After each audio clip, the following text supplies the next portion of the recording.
हैरान थी यशोधरा हैरान थी कि चाणक्य इस छोटे नन्हे से बालक चंद्रगुप्त को विष देने की बात क्यों कर रहे हैं।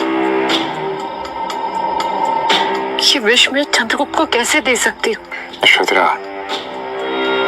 तुम तो जानती हो कि विष ही विष को काटता है।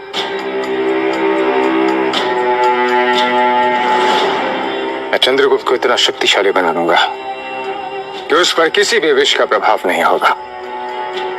कल को जब वो सम्राट बनेगा तो उसके अनेकों शत्रु होंगे, किंतु तब तक ये विष उसका शत्रु नहीं, उसका मित्र बन चुका होगा।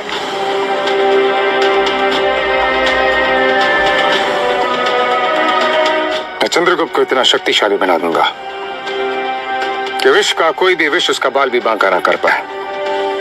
और इसीलिए आज से ही उसके भोजन में थोड़ी मात्रा में विष मिलाने की प्रक्रिया मैं आरंभ कर रहा हूं। परंतु स्वामी, यशोधरा, आपकी लीला आप जाने, क्या भगवान जाने।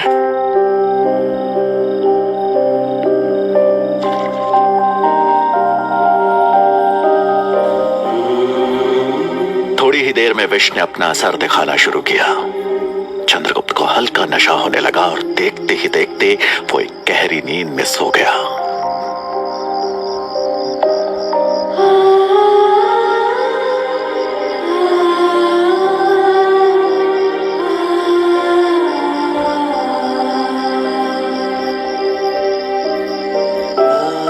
छोटे चंद्रगुप्त को इस तरह से सोते हुए देखकर यशोधरा उसे ममता भरी नजरों से बस निहारे ही जा रही थी।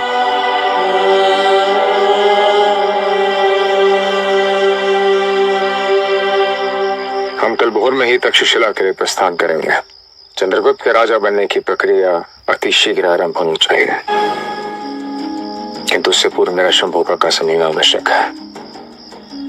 धनानंद के सर्वनाश के लिए उनका सहयोग हमारे लिए अत्यंत महत्वपूर्ण है। परंतु उनसे मिलने के प्रयास में आप अपनी जान दांव पे क्यों लगा रहे हैं स्वामी? जब संकल्प ले ही लिया तो फिर संकटों से कैसा है। यशोधरा का ये डर जायज था, क्योंकि शंभुनाथ भले ही चाणक्य के पिता चाणक्य मित्र और चाणक्य के हितैषी हिताई थे, लेकिन इसके साथ साथ वो धनानंद के दरबार में एक मंत्री भी थे।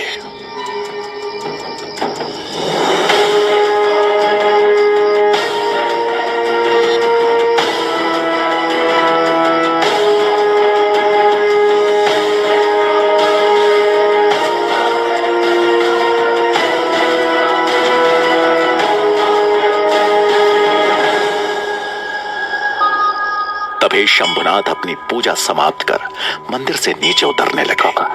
चाणक्य बगैर समय गवाए तुरंत उनके पास गए और अपना कंबल हटाते हुए उन्हें प्रणाम किया। तुम क्या काका, तुम्हें पता है यदि किसी ने यहाँ तुम्हें देख लिया तो मृत्यु दंड तय है। काका, मुझे इस बात का आभास है, किंतु अब चिंता मत कीजिए। इस समय किसी की दृष्टि नहीं है हम पे। मैं मात्र आपको ये बताने आया हूँ कि धनानंद के सर्वनाश की प्रक्रिया आरंभ हो चुकी है। एक बालक को मगध का भावी राजा बनाने की शिक्षा देने के लिए मैं तक्षशिला लेके जा रहा हूँ, और धनानंद को राज सिंहासन से उतारने के लिए मैंने जो योजना बनाई है वो आपके साथ के बिना सफल नहीं हो सकती, और इसीलिए आपसे मैं प्रार्थना करने आया हूँ। उत्तरा, जैसे बूढ़े आदमी भला तुम्हारी क्या सहायता कर सकते हैं, लेकिन तुम्हारी जो भी योजना है मुझे बताओ। काका, मैं मात्र इतना ही चाहता हूँ कि धनानंद के शासन के निर्बल पहलू पर अपनी दृष्टि रखें, क्योंकि उचित समय आने पर हम पहला बार उसी निर्बल पहलू पर करेंगे। तक्षशिला से शीघ्र ही लौटकर मैं आपसे मिलूंगा। मगध की नियति को बदलना आवश्यक है। मुझसे जो बन पड़ेगा मैं अवश्य करूंगा, फिर चाहे इसके लिए मुझे अपने प्राण ही क्यों न त्यागने पड़े।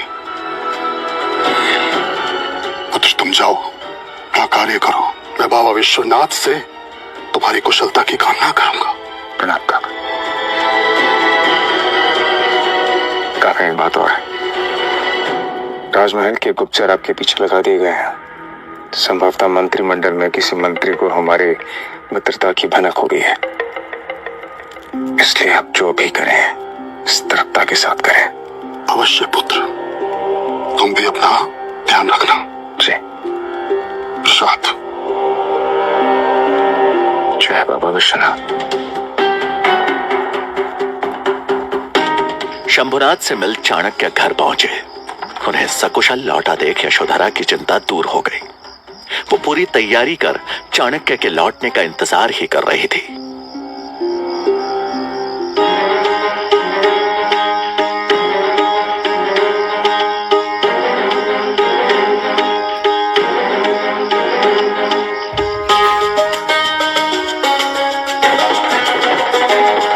सूरज की पहली किरण निकलने तक चाणक्य और चंद्रगुप्त मगध की सीमा से बाहर निकल चुके थे। कुछ ही दिनों में चाणक्य तक्षशिला विश्वविद्यालय के द्वार पे आ पहुंचे। तक्षशिला का भव्य द्वार। आओ।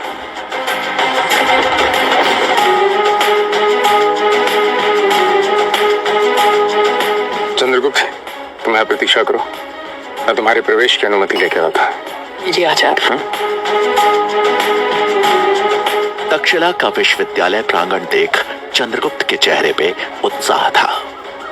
सैकड़ों विद्यार्थियों को अलग अलग विद्याओं का अभ्यास करते देख उसकी आंखों में एक चमक आ गई। चाणक्य चंद्रगुप्त को एक जगह प्रतीक्षा करने की बात को कहकर आचार्य कक्ष की तरफ चल दिए, जहां विश्वविद्यालय के कुलपति और बाकी शिक्षक गण भी मौजूद थे। कुलपति महोदय, शिक्षकगण, प्रणाम। मैं अपने साथ यहाँ पर एक बालक को लेकर आया जिसका नाम है चंद्रगुप्त।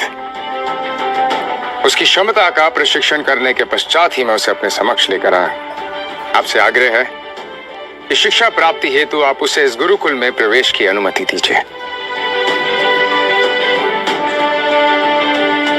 कुलपति महोदय, मैं आचार्य चाणक्य को याद दिलाना चाहता हूं कि यहाँ छात्रों के प्रवेश के लिए एक निश्चित परंपरा है। उसकी गरिमा का हमें पालन करना होगा। आचार्य चाणक्य, आप हमें बस ये बताएं कि जिस बालक को आप यहाँ लेकर आए हैं, क्या वो किसी राजकुल से है? आचार्य, वो क्षत्रिय अवश्य है, किंतु किसी राजकुल का नहीं। ये सुन के वहां बैठे सभी शिक्षकगण हैरान रह गए। फिर उसे प्रवेश कैसे मिल सकता है आचार्य? उसके गुणों के आधार पर। बात ये नहीं है आचार्य। बात यही है आचार्य, इस महान विश्वविद्यालय की, इस प्रतिष्ठित गुरुकुल की गरिमा यहाँ का ज्ञान है। ज्ञान ही तक्षशिला की पहचान है।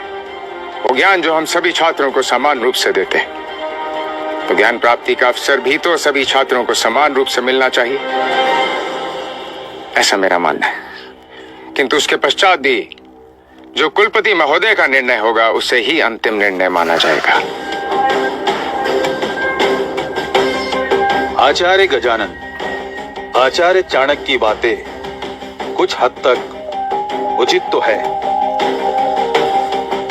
इसलिए यहाँ के कुलपति होने के नाते मैं ये निर्णय लेता हूं कि आचार्य चाणक्य द्वारा लाए गए बालक को हमारे यहाँ प्रवेश के लिए यहाँ की परीक्षा में सफल होना पड़ेगा। अगर वो सफल होता है तो तक्षशिला का द्वार उसके लिए खुल जाएंगे। मुझे आपका निर्णय स्वीकार है कुलपति महोदय। मुझे भी आपका निर्णय स्वीकार्य है कुलपति महोदय, परंतु एक निवेदन है कि यह परीक्षा निष्पक्ष रहे और उसके लिए आवश्यक है एक ऐसी परीक्षा समिति का गठन करना जो आचार्य चाणक्य के प्रभाव से प्रभावित होकर नहीं, अपितु चंद्रगुप्त के गुणों को परख कर निर्णय ले। मैं आपकी अनुमति से इस परीक्षा समिति का गठन करना चाहता हूं। अनुमति है। अनुमति मिलते ही गजानन के चेहरे पर एक कुटिल मुस्कान उभर आई।